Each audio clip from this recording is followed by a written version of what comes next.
नमस्कार, अभिनंदन स्वीकार कीजिए। आप देख रहे हैं क्रिटिविजन न्यूज। आपके साथ मैं हूं शबा। एक फिल्म आई थी और उसका एक गाना बड़ा फेमस था, जैसी करनी वैसी भरनी। सुना है? मैं गाना सुनवा नहीं सकता हूं ना, कॉपीराइट लग जाएगा। आप सोच रहे होंगे कि इस गाने का जिक्र अचानक से क्यों होने लगा। यह बात है 6 अक्टूबर की, जब देश के चीफ जस्टिस ऑफ इंडिया रहे BR गवई साहब पर एक वकील ने, एक सीनियर वकील ने जूता फेंका था। जूता फेंकने के पीछे उसने अपनी एक मंशा बताई थी, एक कारण बताया था। अब उस वकील को सरेराह लोगों ने जूते से पीटा है। जी, इसीलिए मैं कह रहा हूं कि जैसी करनी वैसी भरनी। हालांकि मैं वकील साहब के साथ हुई इस घटना की पूरे तौर पर निंदा करता हूं।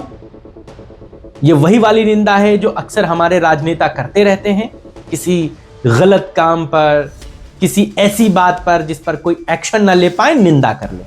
मैं भी उसी टाइप की निंदा करता हूं वकील साहब के साथ। ऐसा नहीं होना चाहिए था, लेकिन जैसा मैंने गाने के पहले बोल बताए, जैसी करनी वैसी भरनी। वकील का नाम है राकेश किशोर। ये वही राकेश किशोर हैं जिन्होंने 6 अक्टूबर को देश की सर्वोच्च अदालत के सर्वोच्च जज पर जूता फेंका था। आपकी अपनी नाराजगी, अपना विरोध रह सकता है, होगा अपना विरोध, लेकिन देश की सर्वोच्च अदालत के चीफ जस्टिस ऑफ इंडिया पर आप जूता फेंकते हैं, और सिर्फ इसलिए कि आपकी बात या उनकी बात से आप इत्तेफाक नहीं रखते। ठीक है, हर व्यक्ति का अपना एक सोचने समझने का दायरा होता है।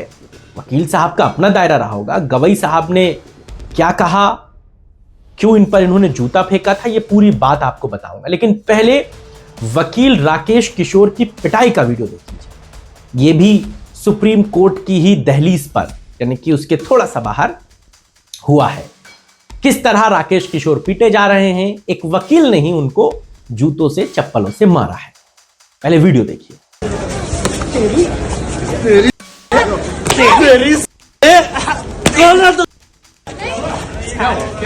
वो मार रहा है मुझे। सनातन धर्म की जय हो, सनातन धर्म की जय हो, सनातन धर्म की जय हो, सनातन धर्म की जय हो।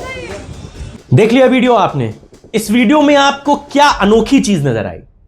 गौर नहीं किया शायद आपने। वो मारे जा रहे हैं, वो अपना बचाव कर रहे हैं, मारने की भी कोशिश कर रहे हैं, लेकिन इन सब के बाद जब उनको लगा कि वो उसका मुकाबला नहीं कर पाएंगे उस व्यक्ति का, तो उन्होंने सनातन धर्म की जय के नारे लगाना शुरू कर दिए। सनातन धर्म की जय, ये वही नारा था जो उन्होंने उस वक्त सुप्रीम कोर्ट में भी लगाया था, जब उन्होंने गवई साहब को जूता फेंककर मारा था। खैर, राकेश किशोर सनातन धर्म की जय कहते रहे, लेकिन कोई भी व्यक्ति उनको बचाने नहीं आया। कोई भी व्यक्ति नहीं आया। इवन आप वीडियो में देख पा रहे होंगे, जब वकील को पीटा जा रहा है तो उनके पीछे एक लड़की, एक महिला भी खड़ी, उसने भी इनको बचाने की कोई भी कोशिश नहीं की। आप सोच सकते हैं क्यों नहीं की होगी। वो तो सनातन धर्म की जय कह रहे थे। सनातन धर्म के लिए ही तो उन्होंने BR गवई पर जूता फेंका था। असल में ये जो आप अपने पाप के बीज बोते हैं ना, उसकी फसल भी तो आप ही को काटनी है। राकेश किशोर नाम के इस वकील ने गवई साहब पर जूता फेंका था, और ये गवई साहब का ही बड़प्पन था कि हिरासत में लिए जाने के कुछ ही घंटों के बाद उन्होंने खुद उसे रिहा करवा दिया था। Chief justice of India BR Gavai साहब ने खुद रजिस्ट्रार जनरल को निर्देश दिया था कि उस पर कोई केस दर्ज ना किया जाए। यह गवई साहब का ही तो बड़ा दिल था कि किशोर जैसे वकील का घटिया रवैया, उसके बाद भी उन्होंने माफ कर दिया। मामला आपको बता देता हूं क्या था वो। असल में बार एंड बेंच की जो रिपोर्ट है वो ये कहती है कि खजुराहो में भगवान विष्णु की 7 फीट की मूर्ति खंडित हो गई थी, सिर टूट गया था उसका। उसे वापस जोड़ने की केस के दौरान सीजीआई गवाई की बेंच उस मामले की सुनवाई कर रही थी। सुनवाई के दौरान गवाई साहब ने इस पर एक अपनी टिप्पणी की जो वकील किशोर को नागवार गुजरी और उन्होंने तत्कालीन सीजीआई पर हमला करने की कोशिश की थी। बात समझे आप कि चीफ जस्टिस ऑफ इंडिया किसी विषय पर कोई टिप्पणी करता है तो उस कोर्ट रूम में बैठा कोई वकील उस बात से इतना आहत हो जाता है कि वो गवाही पर जूता फेंक कर मार देता है। क्या यह मुमकिन है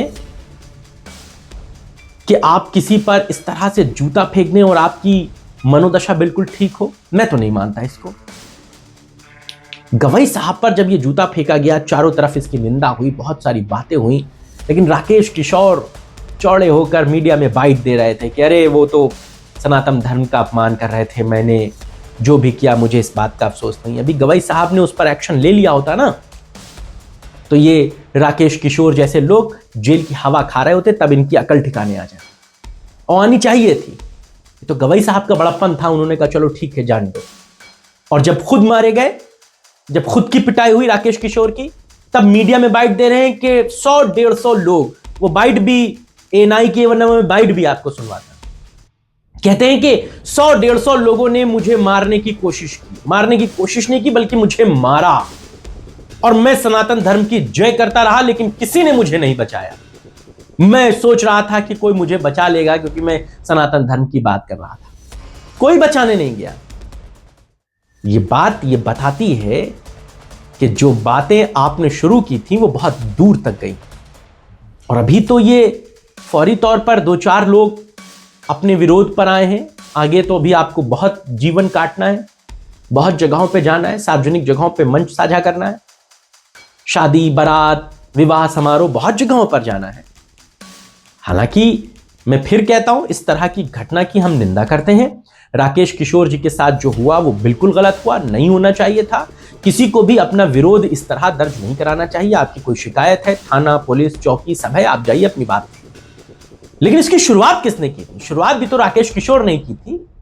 यही काम तो राकेश किशोर भी कर सकते थे। गवाई साहब की बात अगर आपको नहीं अच्छी लगी थी, आप थाना, चौकी, पुलिस, आप खुद वकील थे, सुप्रीम कोर्ट में वकील थे, आप वहां पर कोई कानूनी कार्रवाई करवाते। आपने तो जूता फेंक कर अपना विरोध दर्ज करा दिया, तो आपकी जूते से पिटाई हो गई। राकेश किशोर जी के साथ हुई इस घटना की हम कड़े शब्दों में निंदा करते हैं। हम कहते हैं ऐसा नहीं होना चाहिए, लेकिन फिर वही बात घूम के आती है, जैसी करनी वैसी भरनी। राकेश किशोर के साथ हुई इस घटना पर आप क्या सोचते हैं? आपकी क्या राय है? हमें बताइएगा।